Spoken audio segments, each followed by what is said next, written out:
여러분은 물범하면 어떤 모습이 떠오르시나요? 동그란 눈, 짧은 앞발, 어딘가 느리고 순해 보이는 모습. 그런데 남극의 바닷속에서 4m에 가까운 물범이 당신을 바라보고 있다면 어떨까요? 소리도 없이 다가와 눈앞에서 커다란 입을 벌리는 순간 32개의 길고 날카로운 이빨이 드러납니다. 저 역시 물범은 귀엽고 순한 동물이라고 생각했습니다. 남극에서 일하기 전까지는요. 처음 남극에 왔을 때 제가 가장 좋아했던 동물은 물범이었습니다.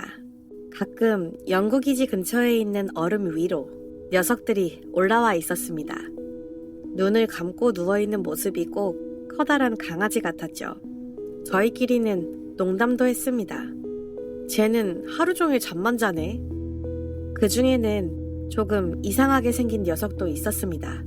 몸은 길고 머리는 유난히 컸습니다. 그리고 입이 이상하게 길었죠. 그 물범의 이름은 레오파드 물범. 처음 그 이름을 들었을 때 저는 조금 웃었습니다. 레오파드?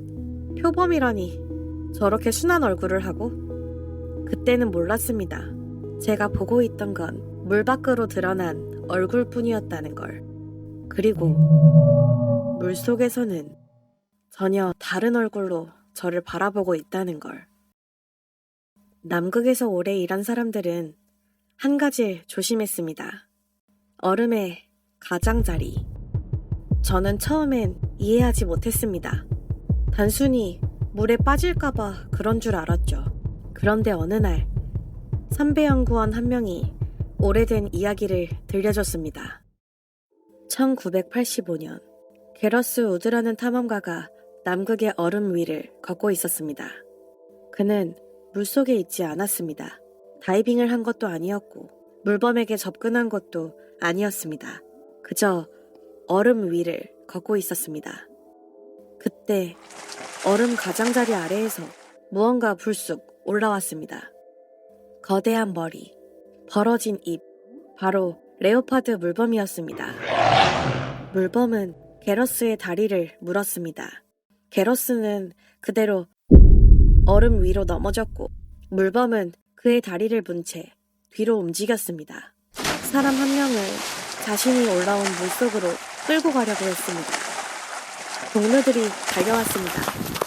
한 명이 게러스를 붙잡았고 다른 사람들은 아이젠을 신은 발로 물범을 걷어찼습니다. 물범이 게러스의 다리를 놓을 때까지 한 번, 또 한 번. 그는 살아남았습니다. 저는 이야기를 듣고 물었습니다. 왜 사람을 물었어요? 선배는 잠시 아무 말도 하지 않았습니다. 그리고 아주 아무렇지도 않게 말했습니다. 그거 그냥 걔네들이 펭귄한테 하는 짓이야. 그날 이후 저는 얼음 가장자리를 지날 때마다 물속을 내려다봤습니다. 물속에는 아무것도 없었습니다. 항상. 그래서 어느 순간부터는 신경 쓰지 않게 됐습니다. 그 얘기를 듣고 몇 달 뒤 어느 평범한 날이었습니다. 오후 3시가 조금 넘었을 무렵 커스티가 조사를 준비하고 있었습니다. 그녀는 동료 한 명과 함께 사우스콥으로 향했습니다. 연구기지에서 멀지 않은 곳이었습니다. 해안에서 고작 20m 정도 떨어진 곳이었습니다. 저는 그날 바다를 기억합니다. 정말 잔잔했습니다. 이상할 정도로요. 수면에는 아주 얇은 얼음이 있었고 물속은 30m 앞까지 보일 정도로 시야가 정말 맑았습니다. 오후 3시 10분 커스티가 작업을 위해 물속으로 들어갔습니다. 체온 유지를 위해 검은 슈트를 입고 검은 핀을 신은 상태였죠. 그리고 몇 분 뒤 날카로운 비명소리가 들렸습니다. 짧았습니다. 정말 짧은 비명소리였습니다. 제가 고개를 돌렸을 때 수면에는 커스티의 동료만 있었습니다. 커스티는 보이지 않았습니다. 그런데 동료가 커스티의 이름을 부르기 시작했습니다. Kirsty, where are you? 커스티를 찾는 목소리를 듣는 순간 뭔가 잘못됐다는 걸 알았습니다. 사람들은 분주하게 움직이기 시작했습니다. 무전을 하고 구조장비와 보트를 띄웠습니다. 그때 누군가가 소리쳤습니다. There, I found her. 수면 위로 커스티가 나타났습니다. 그리고 그 옆에 커다란 머리 하나가 떠올랐습니다. 레오파드 물범. 저는 순간 아무 생각도 하지 못했습니다. 얼음 위에서 봤던 그 얼굴, 눈을 감고 누워있던 우리가 멀리서 한참을 바라봤던 그 물범. 그 녀석이 커스티 옆에 있었습니다. 그리고 얼마 지나지 않아 두 개의 몸이 다시 물속으로 사라졌습니다. 동료는 그녀가 사라진 곳으로 헤엄쳤습니다. 그리고 그가 물속을 천천히 내려다봤습니다. 그는 한참 동안 움직이지 않았습니다. 몇 초 뒤 그가 미친 듯이 해안으로 헤엄쳐 왔습니다.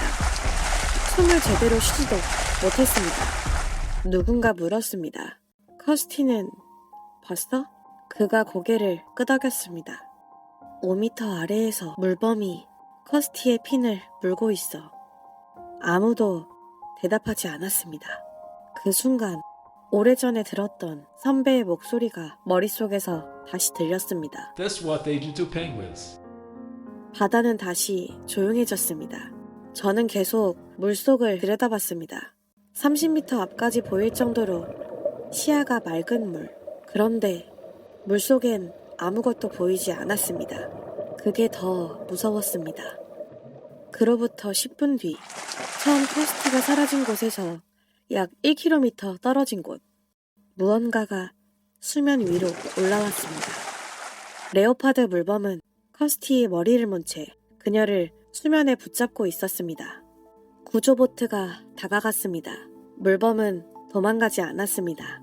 한 구조대원이 삽을 들었고 물을 내리쳤습니다. 물범을 가격했습니다. 그제야 물범이 커스티를 놓았습니다. 하지만 이상한 건 녀석이 떠나지 않았다는 겁니다. 물속에서 계속 우리를 따라왔습니다. 심폐소생술이 시작됐습니다. 한 번, 또 한 번. 연구기지로 돌아온 뒤에도 심폐소생술을 계속 멈추지 않았습니다. 오후 4시 50분, 커스티 브라운은 사망했습니다. 그녀의 사인은 익사. 왜였을까? 왜 커스티였을까? 왜 그날 그 물범은 왜 사람을 공격했을까? 사건 이후 커스티가 착용하고 있던 장비에서 이상한 기록이 발견됐습니다. 다이버들이 필수로 착용하는 다이빙 컴퓨터. 커스티는 입수하기 전 장비를 초기화했습니다. 그러니까 다이빙 컴퓨터 안에 있는 기록은 모두 사고 그날의 기록이었습니다. 컴퓨터 안에 기록된 최대 수심은 70.1m. 처음엔 잘못 본 줄 알았습니다. 커스티는 스노클링 조사를 하고 있었습니다. 동료가 물속에서 확인했을 때 커스티는 수심 약 5m 아래에 있었습니다.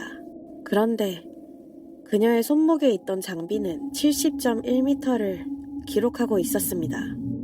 다이브 컴퓨터에는 수면 아래 깊은 곳까지 빠르게 하강했다가 다시 상승한 기록이 남아 있었습니다. 그날 커스티가 비명을 지르고 우리 시야에서 사라진 뒤 아무도 보지 못한 곳에서 그녀의 손목에 있던 장비만이 그녀의 움직임을 기록하고 있었습니다. 커스티의 죽음 이후 연구가 시작됐습니다. 30년이 넘는 기록이 다시 조사됐습니다. 레오파드 물범을 만난 사람들, 가까이 접근한 물범, 사람 주위를 돌았던 물범, 입을 벌리고 위협했던 물범. 기록을 하나씩 확인하던 연구자들은 이상한 차이를 발견했습니다. 사람에게 호기심을 보인 물범은 먼저 모습을 드러냈습니다. 주위를 돌기도 하고 사람을 쳐다봤습니다. 그런데 실제로 사람을 공격한 사례에서는 조금 달랐습니다. 공격당한 사람 대부분은 공격 직전까지 물범을 보지 못했습니다. 게러스 우드도 커스티도 그들은 물범에게 다가가지 않았습니다. 그곳에 물범이 있다는 사실조차 몰랐으니까요. 연구진은 커스티를 공격한 물범의 행동을 호기심이라고 보지 않았습니다. 녀석은 커스티를 단순히 공격한 것이 아니라 사냥하고 있었습니다. 그 이후 저는 물속을 자주 내려다봤습니다. 물범이 보이지 않으면 안심했습니다. 그런데 지금 생각하면 조금 이상합니다. 아무것도 보이지 않았다고 해서 그 아래에 아무것도 없던 건 아니니까요.